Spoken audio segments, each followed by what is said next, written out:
Hi everyone, and thank you for the invitation to join you this evening.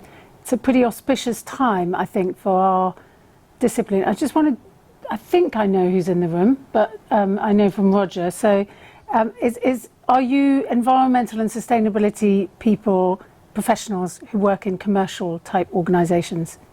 Yes. Yes, good. So I've pitched it hopefully just about right. So I was asked to come tonight and give you a dollop of inspiration, no pressure. But obviously knowing what you all do, this is a really welcome kind of forum for me, because often I'll be talking to a whole sea of people who are not necessarily in the environmental movement and who need to sort of get up to speed with what it is that we all do.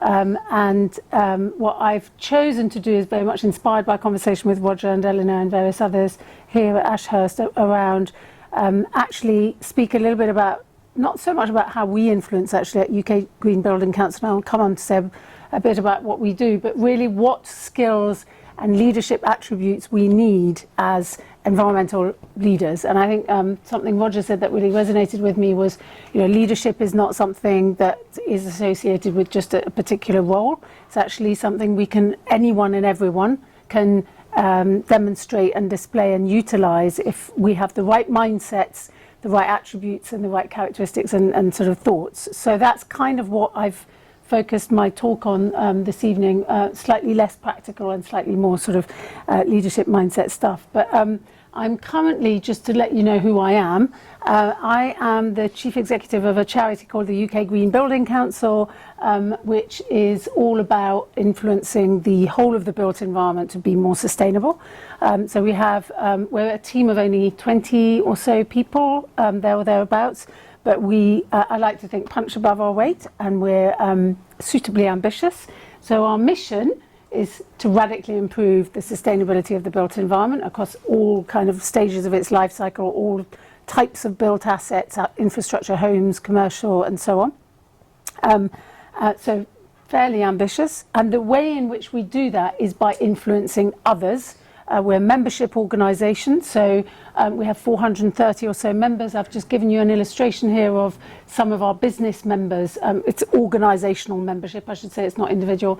So as you might expect, a whole wide spectrum of organisations right across the value chain of the built environment, from investors and developers and all the way through to architects, engineers, agents, construction companies and product manufacturers and suppliers.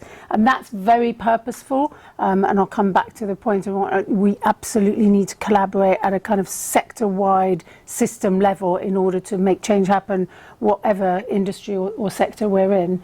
So our entire model for change, if I can call it that, as an organisation, and we have crystallised our model for change, is to influence people and leaders within these organisations and beyond. We also have lots of universities, local authorities, NGOs, industry bodies, but it's an influencing model for change. And obviously many of these are commercial businesses, and they're fairly focused on the bottom line and hard profit. And so we need to learn the skill of actually making this agenda, sustainability, environmental management, relevant to their businesses. Why is it that they would come along and, it's not just a moral imperative, why is it that they need to pay attention? I came into this role 5 years ago from a commercial background, hence the reference to Darth Vader. I was in consulting and commercial background, so I was, previous to this, UK head of sustainability for Jones Lang LaSalle, JLL.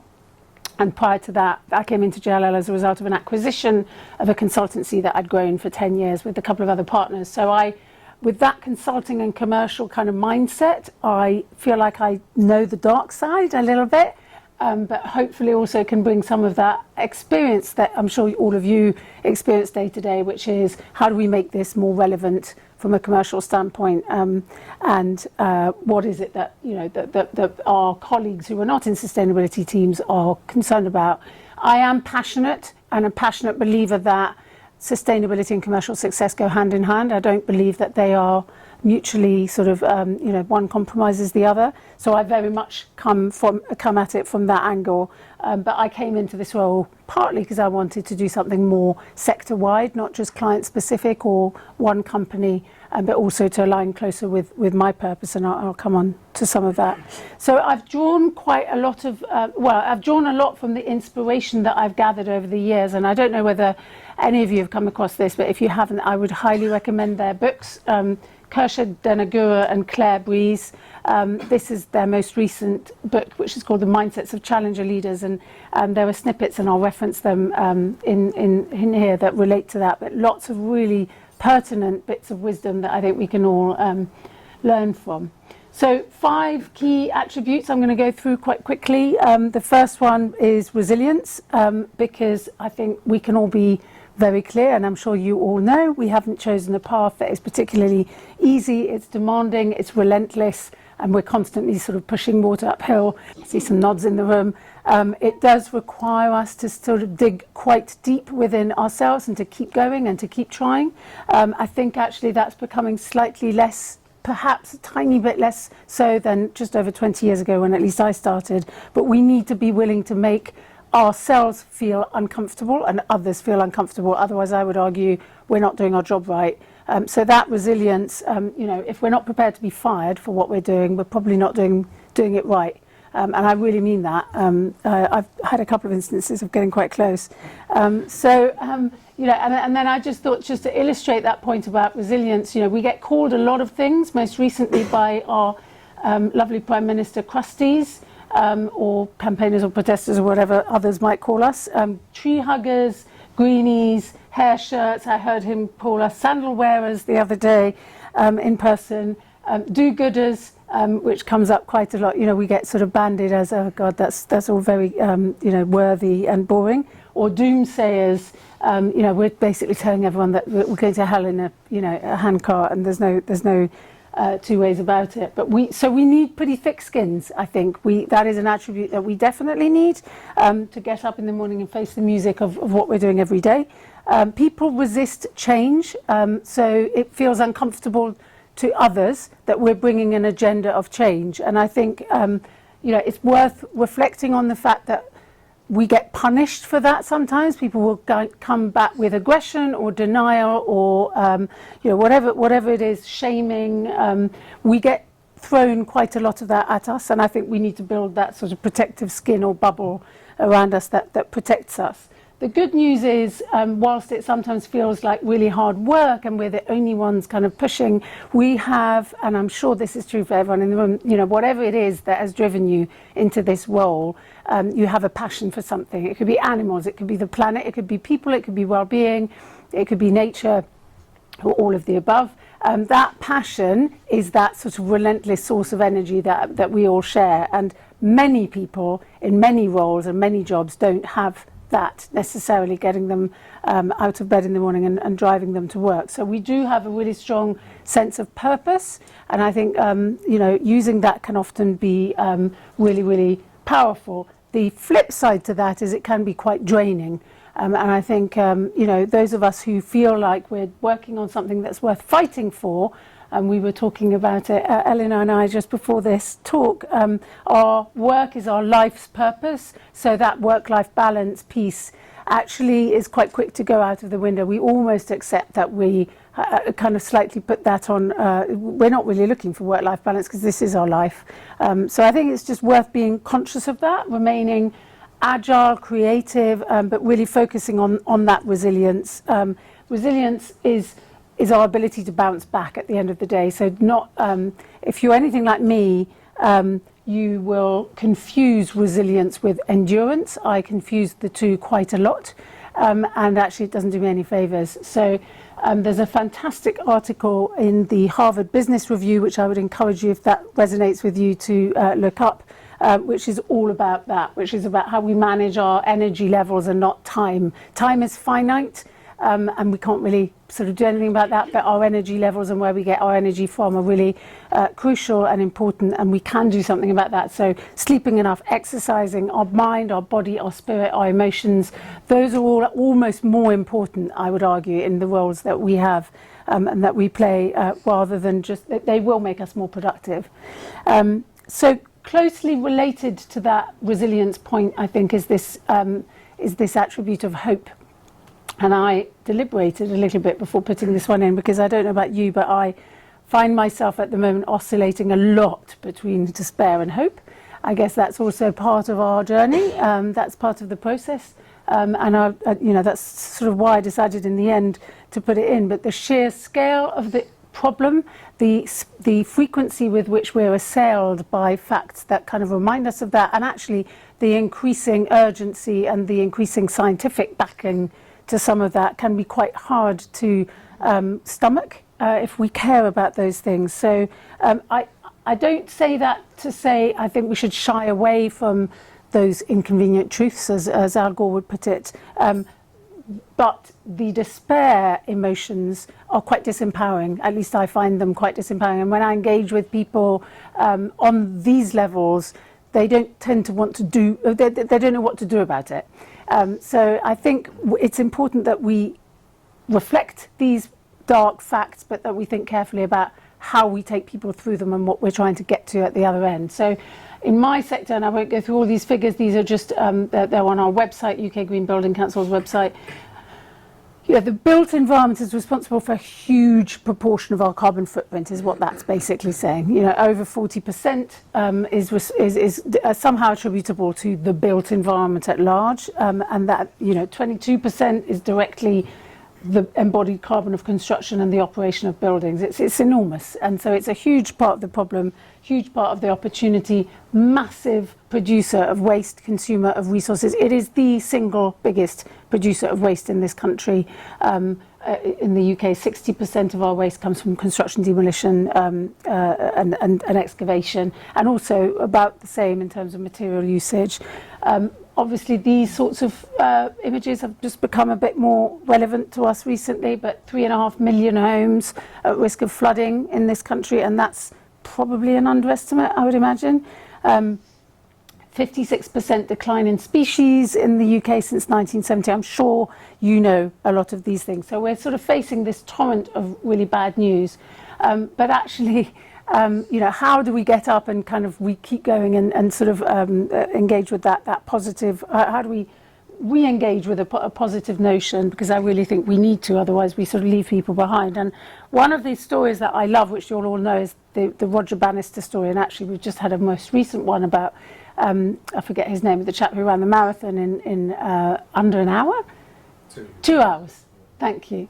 Roger Bannister famously ran the mile in under 4 minutes. And no one had ever done it before. And but then once he'd done it, 16 people did it within something like 6 months. So for me, that kind of demonstrates the art of the possible is so important to us in achieving more. We psychologically are programmed to stop where we're told you can't do that, it's not possible. So we have a responsibility to show that actually it is. There are people, there are things out there that you know, that do exist, and I think, you know, not fixating people on the problem but fixating on the solution is really contagious. So there's lots going on out there. I mean, just tons of examples. These are some from my sector. You'll have plenty from your sectors. You know, the world is changing rapidly. We've got lots of solutions, lots of exciting new innovations, lots of practical ways in which to do it, and, you know, kind of radical breakthroughs. We need to find these stories, tell positive stories around, you know, not shy away from the fact that there's a massive problem, but let's talk about the solutions, because we need to bring people along with us and make them feel it's feasible, it's possible, people are doing it, and actually it's quite exciting. You know, this is the and not just the sexy sort of, you know, eco-bling, as some people call it, but actually sometimes quite boring solutions, but business model, really simple things. We were talking earlier about sharing space, and, you know, models like in the Netherlands where young students get free accommodation and free housing by living in care homes for the elderly. So, you know, you're sort of fixing 3 problems in one. You're not building more, older people get interaction with youngsters, and young people get free accommodation. What's not to like? But then you're maximising the use of space. So I just think we need to be cleverer as a discipline about hope and infecting people with that. Empathy is a really big one for me. humility, not kind of being righteous and being right all the time and thinking that we know it all, and being slightly indignant that other people don't get it. We're in a predicament as a species. We've all got here together. Blaming people for not seeing it how we see it at this point isn't very helpful. So that blaming and shaming kind of culture, I'm not sure. I think that puts people off. So I don't think that's going to win us any favours. I think empathy is really important. We need to. It's not our role as kind of challengers, and this is very much in this book, to fit in, to comply, to not challenge. Absolutely, we do need to do that. But I think there's a brilliant analogy in here, which is we need to sting like butterflies, not like bees. And I really like that, because we need to sort of paint the picture of what we're observing and paint and tell people how it could be better, and not necessarily sort of blame and criticise. One way of doing that, I have learned in my previous role at JLL, is speaking people's language, in the language that they're in. So I was previously at JLL, as I mentioned, and we sold our business into JLL, and so we went from 30 quite passionate, sandal flip-flop wearing actually, a very young team, to 30,000 global multinational, very I can say this, I think, red meat eating, sort of transaction bonus driven, largely male transaction agents. Sorry if there's anyone from JLL or CBRE in the room, but I could speak from experience. And so really difficult kind of marriage. And actually, I found it really tough to kind of get them to care about this stuff. And then I realized that they care about value, they care about their bonuses. How do I speak to them in a language where they're going to start caring about some of the stuff that I care about?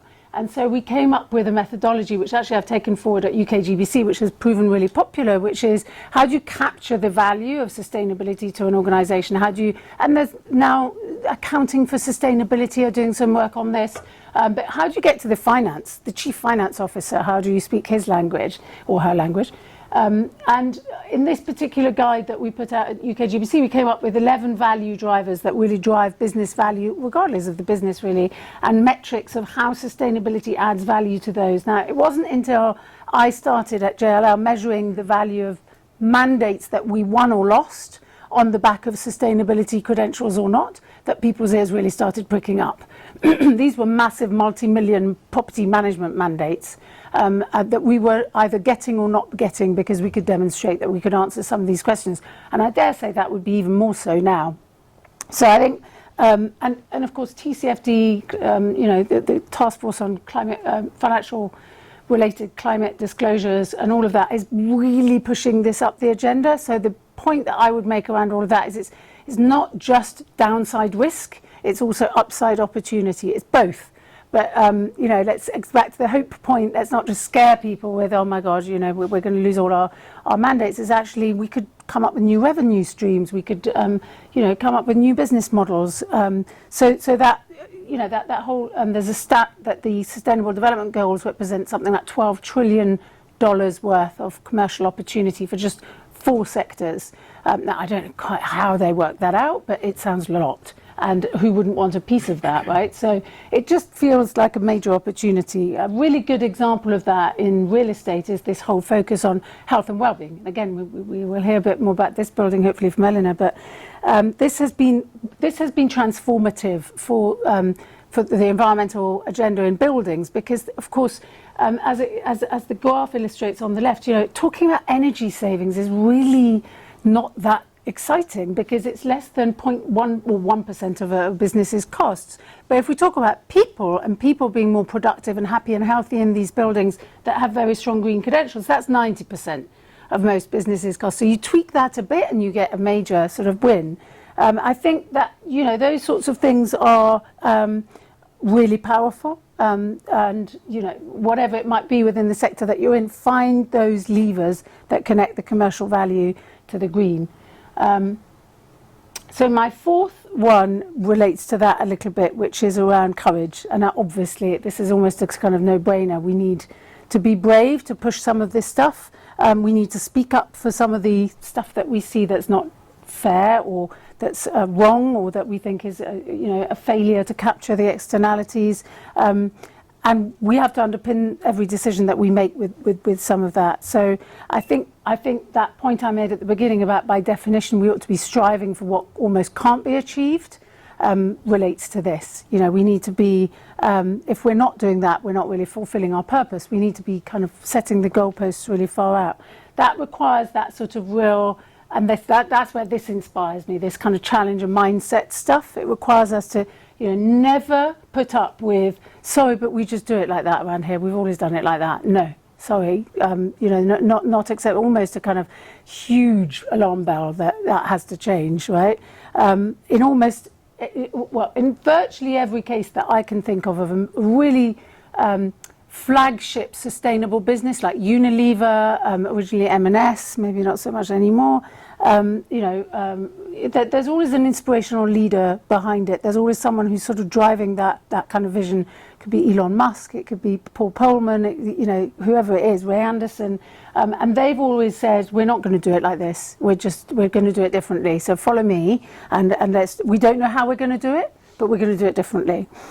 So I think challenging that status quo is I have found the hardest bit of this to be the very difficult conversations that sometimes have to occur in a quite public forum, you know, in a sort of a group setting or public forum where we have to challenge that, and people don't like it and they feel really uncomfortable about that. So we need to be able to sit with that discomfort without saving it and saving them, but also doing that with that humility and sort of grace that is, you know, is challenging.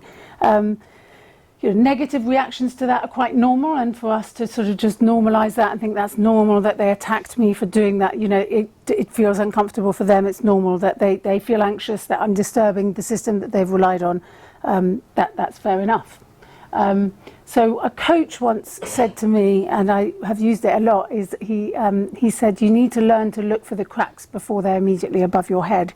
And to me, that's sort of what Mike Tyson's saying in this picture, which is means the same thing, right? The future's really unpredictable. Any plan that got us to where we are today isn't going to work necessarily going forwards. Kodak, various other, you know, you only have to look at the oil industry now to think, well, actually, we're talking about peak supply, now we're talking about peak demand. I mean, so I think this whole point about being courageous is also about being prepared to kind of change and use this momentum of change. It's not just sustainability. There's, you know, digital or whatever it is, aging society, or, you know, everything's changing. So using that to say, look, we're not going to succeed if we carry on doing what we did before is really helpful. I have found that really helpful.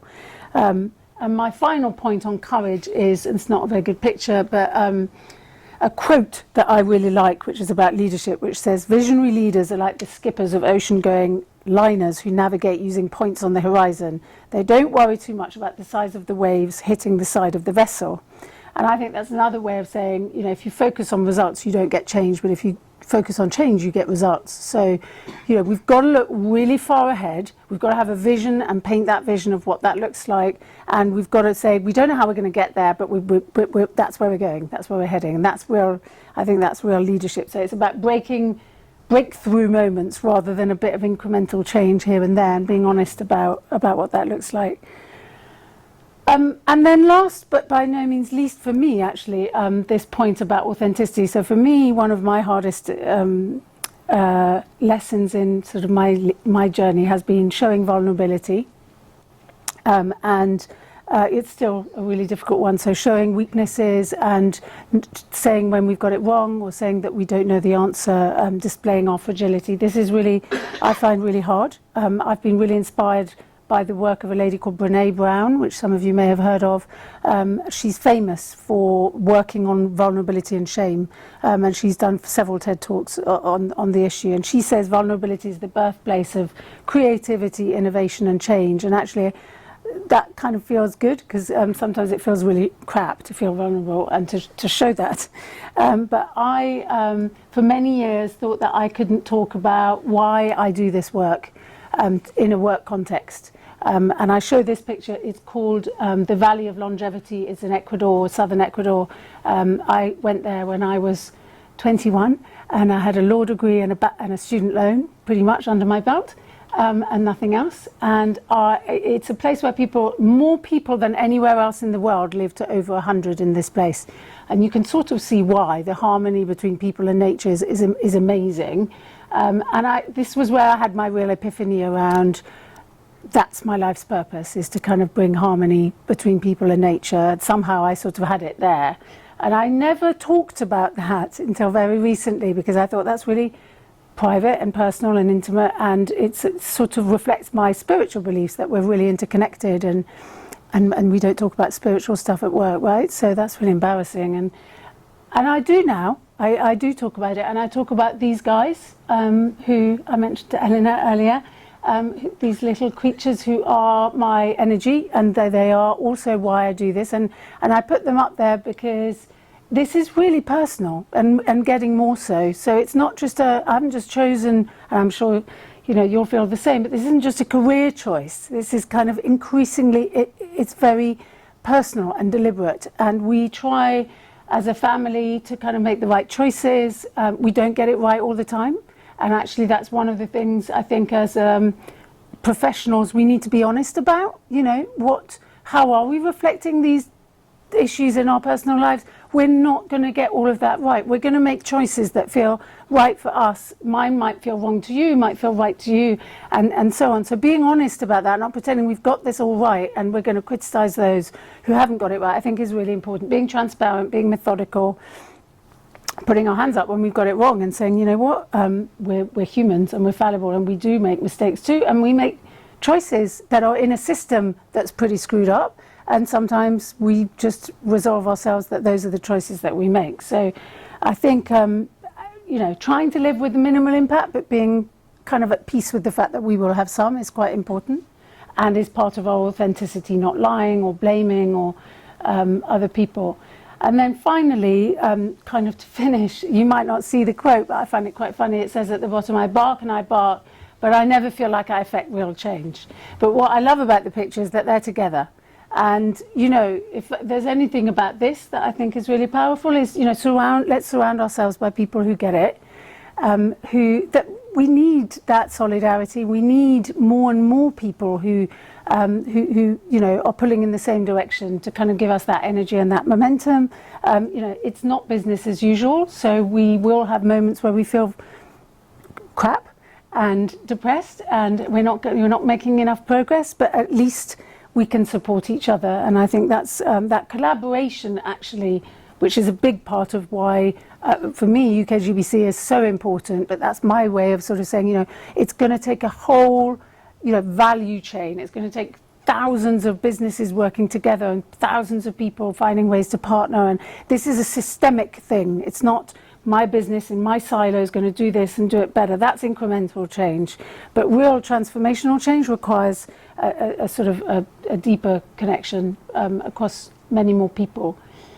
So that was kind of why I called the talk, How Big Is Your Splash? I sort of see the kind of still body of water as whatever it is, your department, your organization, your sector, it doesn't really matter.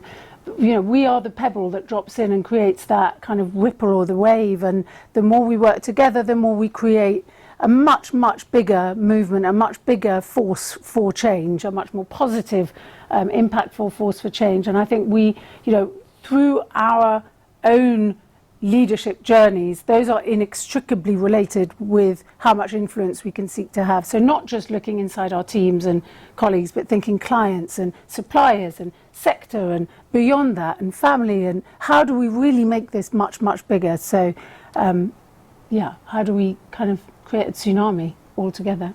Perfect, brilliant, thank you.